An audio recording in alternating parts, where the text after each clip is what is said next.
여러분, 지난 월요일에는 제가 이 경기도에 한 10여 명 그 목사님들과 공부 모임을 하고 있어요. 뭐 나이도 다 됐는데 뭐 이제 뭘 배우나 그런 생각도 있으시지만 목사들은 평생 공부하고 배우는 그런 직업 같습니다. 그래서 서로 우리 모여서 공부 좀 하자. 그래서 매월 한 번씩, 한 달에 한 번 정도 모여서 그래서 서로 공부하고 기도하고 또 식사도 같이 하는 그런 모임을 1년 정도 진행했고요.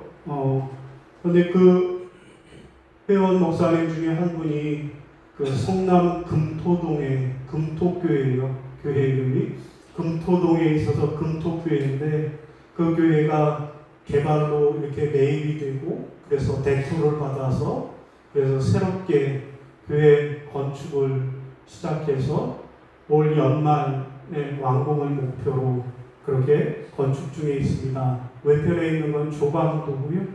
교회를 지으면 저런 모양이 된다 그래요. 그리고 지금 오른편에는 그 공사 현장인데 월요일날 비가 와서 비를 맞으면서 그 앞에서 함께 기도하고 기념 촬영을 했습니다. 자, 그리고 한 10여 명 목사님들이 점심을 먹고 오후 시간에는 함께 모여서 공부를 했는데요.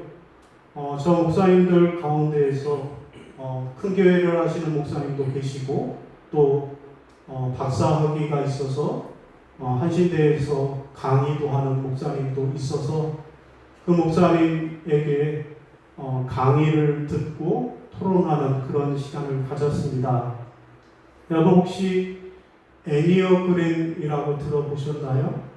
목사님이 영성 수련 전문 박사이신데 이분이 그 한 일환으로 애니어그램을 교육하기도 하신다라는 거예요. 그러면 애니어그램이 뭘까요? 애니어그램은 MBTI 같이 인간의 성격을 9가지로 분류하는 성격 유형 검사 중에 하나입니다. 목사님이 우리에게 그 검사지를 나눠줘서 체크를 하라는 거죠. 1번입니까? 5번입니까?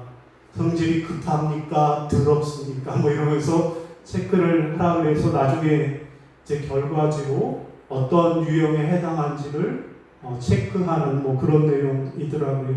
자, 그런데 최근에는 많은 그리스도인들이 이것을 도구로 신앙생활에 활용하고 있다는 거예요. 그 이유는요, 내 안에 숨겨진 타고난 성향과 연약함을 가장 객관적으로 적나라하게 마주하게 해주는 도구라는 것입니다. 자, 이렇게 해서 나를 정확히 알고 그래서 내 안에 예수 그리스도를 믿는 믿음을 바르게 성장하게 해주는 그런 프로그램이라는 겁니다.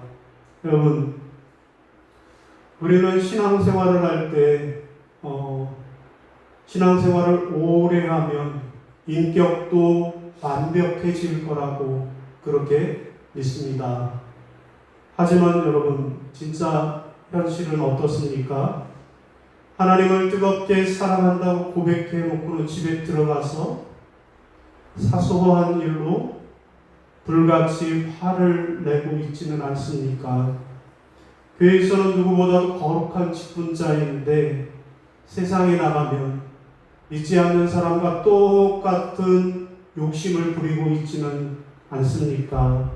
자, 애니어그램은 바로 이 지점에서 내 신앙과 내 인격이 따로 노는 이 뼈아픈 현실을 거울처럼 비춰주므로 내 안에 있는 내 의를 내려놓고 하나님의 전적인 은혜를 붙잡게 만드는 것이다.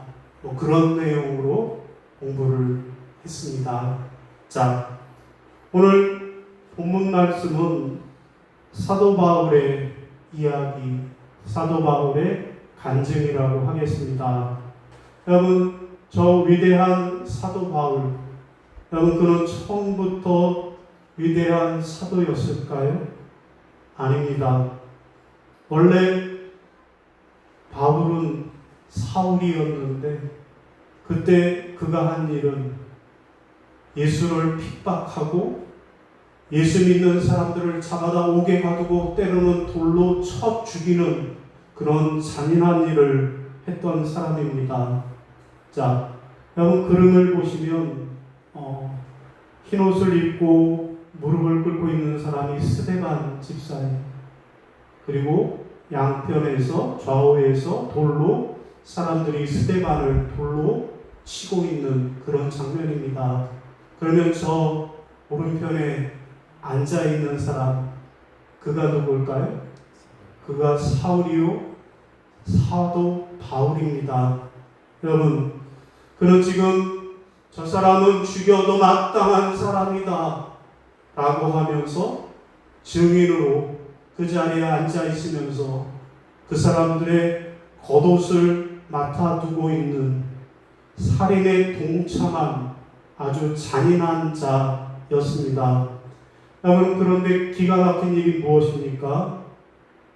그렇게 잔인한 일을 하면서도 그는 생각하기를 내가 하나님을 가장 잘 믿고 있다 라고 착각하고 있었다는 사실입니다.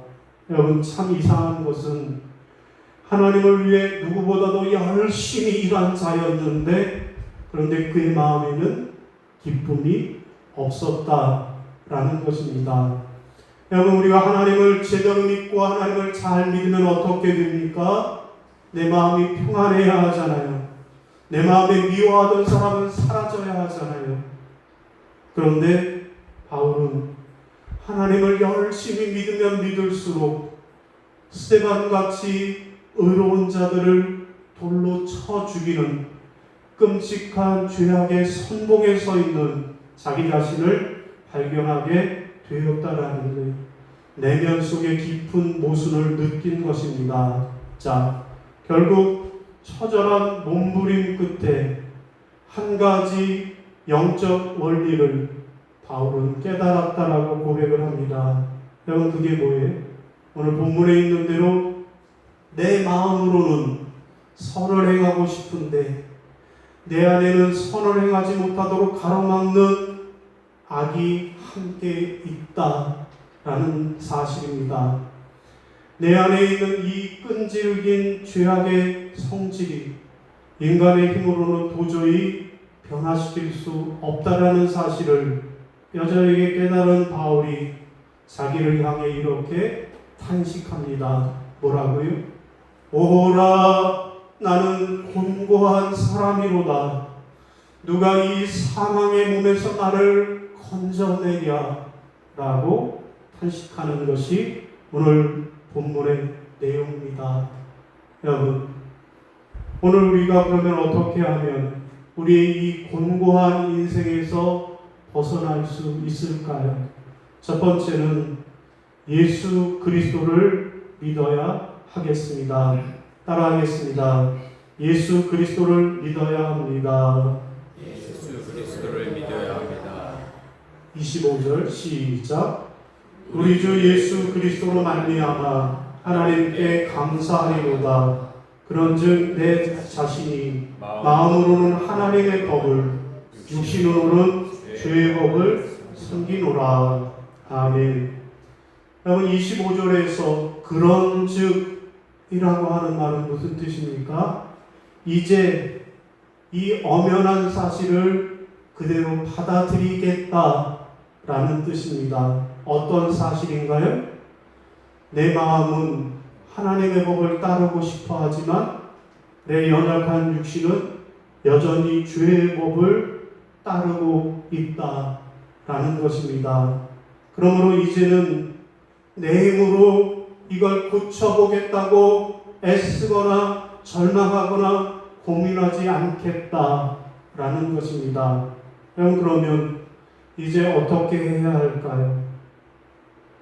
예수 그리스도를 믿는 진짜 믿음을 붙잡아야 한다라는 라는 말씀입니다. 여러분, 예수님이 십자가에 달리셔서 다 이루었다, 다 이루었다 외치는 그 순간에 우리를 짓누르던 죄와 사망의 검세도 이미 박살이 나고 말았습니다. 그러므로 이제 우리는 예수를 그리스도로 믿기만 하면 더 이상 우리는 죄와 사망의 노예가 되어 끌려다닐 필요가 없다라는 사실입니다. 여러분, 그래서 로마서 8장 1절입니다. 시작. 그러므로 이제 그리스도 예수 안에 있는 자에게는 결코 정죄함이 없나니. 아멘. 여러분, 악한 마귀는 틈만 나면 우리를 찾아와서 우리에게 속삭입니다. 야, 내가 그러고도 집사냐? 내가 그러고도 목사냐? 너는 또 어제도 죄를 지었잖아 라고 우리를 정죄하고 우리를 넘어뜨려서 하나님의 일을 하지 못하도록 방해합니다. 하지만 그럴 때마다 우리는 마귀를 향해 당당히 외쳐야 한다라는 거예요. 예수님 때문에 나는 이제 죄에서 완전히 해방되었다. 나는 이미 믿음으로 승리했다 라고 외쳐야 하는 것입니다. 여러분, 저 위대한 종교개혁가 마틴 루터도 날마다 이러한 치열한 영적 전쟁이 있었다고 그래요. 자, 사탄이 자꾸 루터를 찾아와서 그의 과거의 죄를 여러 가지로 열거하면서 그를 괴롭힌 것입니다. 하루는 루터가 꿈을 꾸는데 꿈속에서 사탄이 찾아왔어요. 그리고 사탄이 루터에게 그가 태어나서부터 지금까지 온갖 더러운 죄를 두루마리에다가 가득히 적어와서 하나씩 하나씩 읽어 내려갔습니다.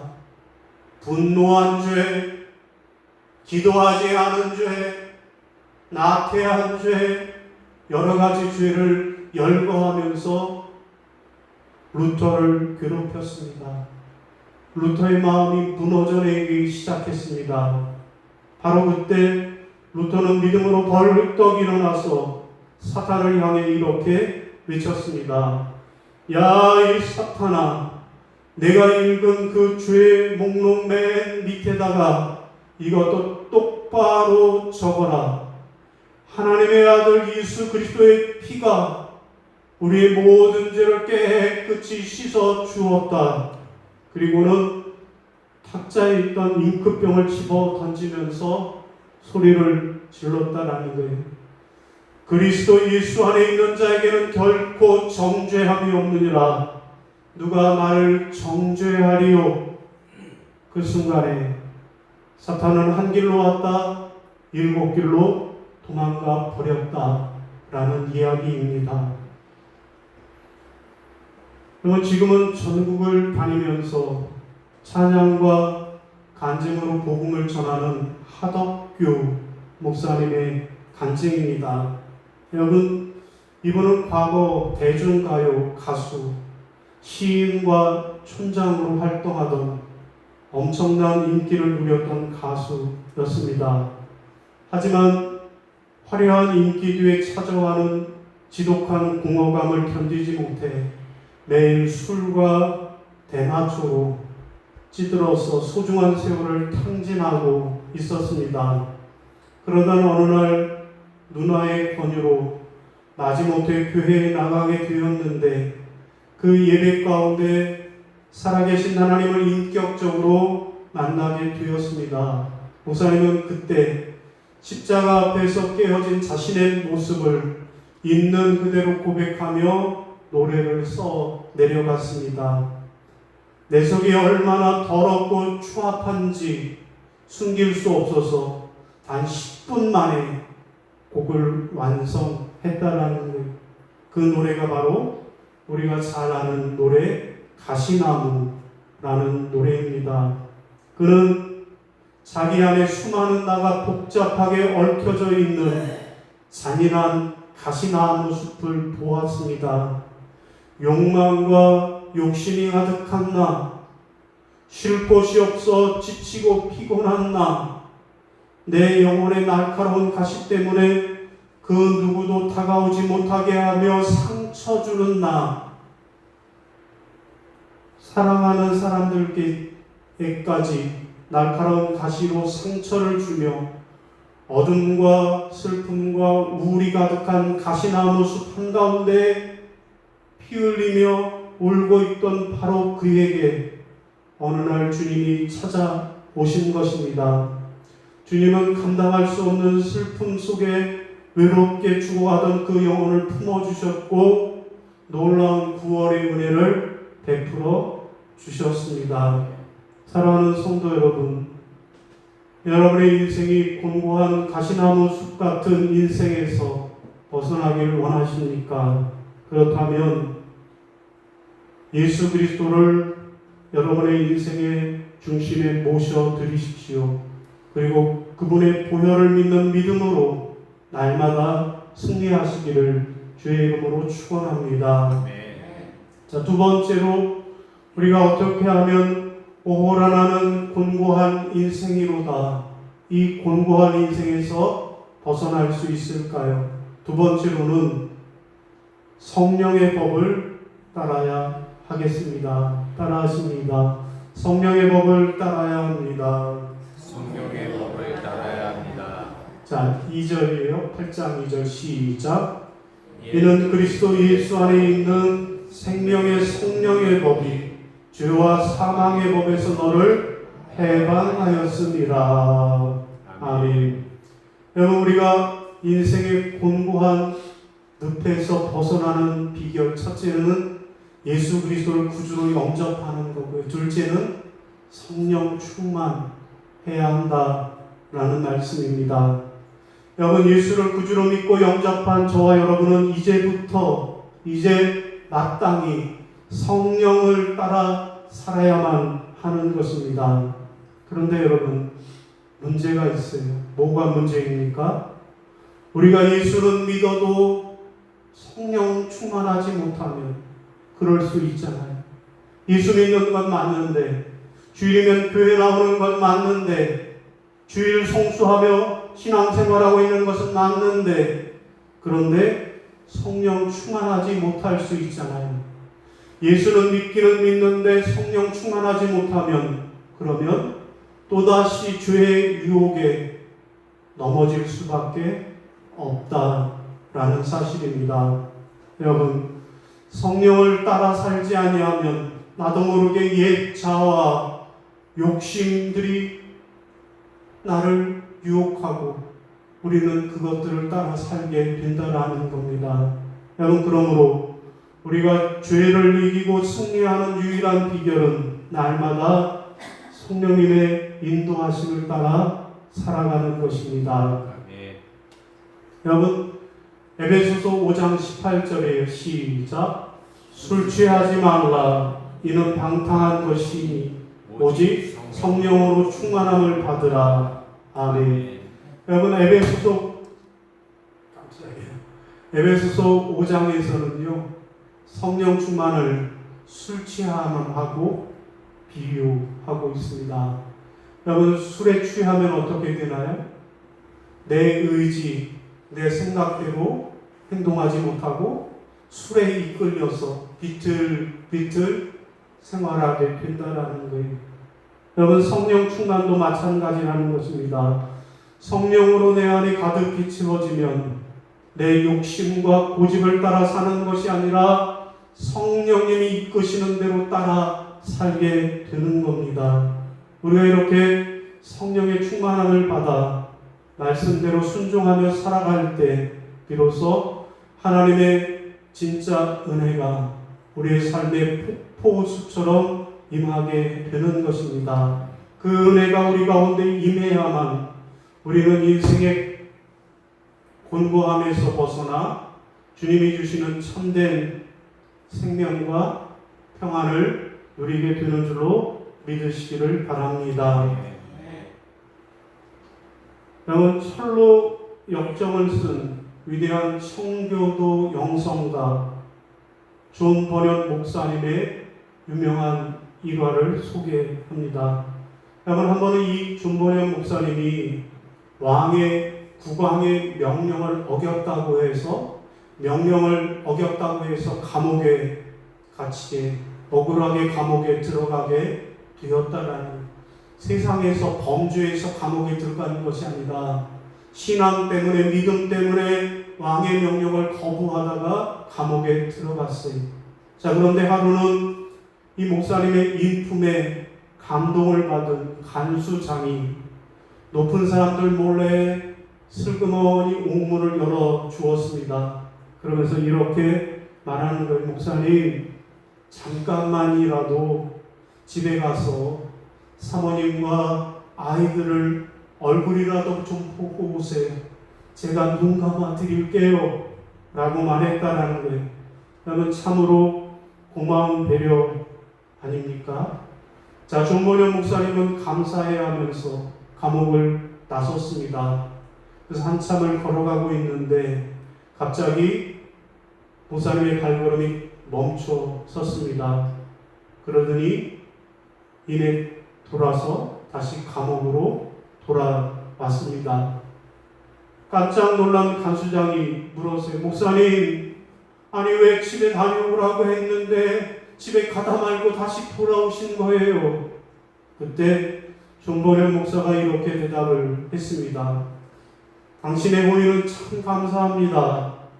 하지만 내가 길을 가는데 성령님이 자꾸 제 마음에 돌아가라 말씀을 하십니다. 성령님이 인도하시지 않는 길이라 다시 돌아왔어요. 라고 대답을 합니다. 그런데 여러분, 정말로 소름 돋는 일이 일어났습니다. 목사님이 감옥에 다시 돌아온 후에 딱 1시간 뒤에 국왕이 직접 감옥을 시찰하러 들이닥친 것입니다. 왕은 존버년 목사가 감옥에 잘 갇혀 있는 것을 자기 눈으로 똑똑히 확인하고는 다시 돌아갔습니다. 여러분, 만약 그때 목사님이 집으로 가버렸다면 어떻게 되었을까요? 목사님은 탈옥죄로 목숨을 잃었을 것이고, 그 문을 열어주었던 간수장 역시 3대를 멸하는 화를 당했을 것입니다. 가슴을 쓸어내린 간수장이 목사님께 이렇게 말했습니다. 목사님, 제 말이나 목사님의 감정이 아니라 성령님의 인도하심을 따라 행동하셨기에 목사님도 살고 저도 살았습니다. 그러니 이제 제가 언제 가시라 오시라 하지 않겠습니다. 목사님 마음에 비추어서 성령님이 인도하심을 따라 가고 싶을 때 가시고 오고 싶을 때 오십시오 하더라는 것입니다. 사랑하는 성도 여러분, 우리도 인생을 살다 보면 매일 수많은 선택의 기로에 서게 됩니다. 이걸 해야 하나 말아야 하나, 이 길로 가야 하나 저 길로 가야 하나. 그때 내 고집이나 내 인간적 경험과 방법대로 덜컥 결정하지 마십시오. 오직 성령의 인도하심을 따라 결정하시기를 바랍니다. 성령의 법을 따라 살 때 우리의 모든 곤고함은 떠나가고 진짜로 사는 역사가 일어날 줄로 믿습니다. 자, 오늘 말씀을 정리하겠습니다. 사도 바울의 절규처럼 우리 인생도 참 곤고한 인생입니다. 마음으로는 예수 잘 믿고 그렇게 살고 싶은데 돌아서면 무너지는 내 연약함 때문에 매일 눈물을 흘리고 있지는 않습니까? 그래서 오늘 우리도 바울처럼 오라 나는 곤고한 사람이로다 외칠 때가 너무 많이 있습니다. 여러분, 그러면 우리가 이 곤고한 인생에서 벗어나려면 어떻게 해야 한다고요? 첫째는요, 예수 그리스도를 믿어야 하겠습니다. 내 힘과 의지를 다 내려놓고 십자가에서 내 모든 죄를 씻어주신 예수의 보혈을 붙잡아야 하겠습니다. 둘째는요, 성령의 법을 따라야 하겠습니다. 내 고집대로 내 경험대로 결정하지 말고 내 안에서 말씀하시는 성령님의 음성에 귀 기울이시기를 바랍니다. 사랑하는 성도 여러분, 지금 여러분의 인생이 혹시 지치고 곤고하십니까? 그렇다면 오늘 이 시간 예수 그리스도를 구주로 믿고 그 확실한 믿음을 다시 한번 가슴에 품으시기를 바랍니다. 그리고 이제 내 안에 계신 성령님의 인도하심을 따라 온전히 순종하며 살아가시기를 바랍니다. 그리하여 인생의 공고함에서 완전히 해방되어 주님이 주시는 참된 기쁨과 평안을 누리시기를 주님의 이름으로 축원합니다. 아멘. 예, 자리에서 일어나셔서 결단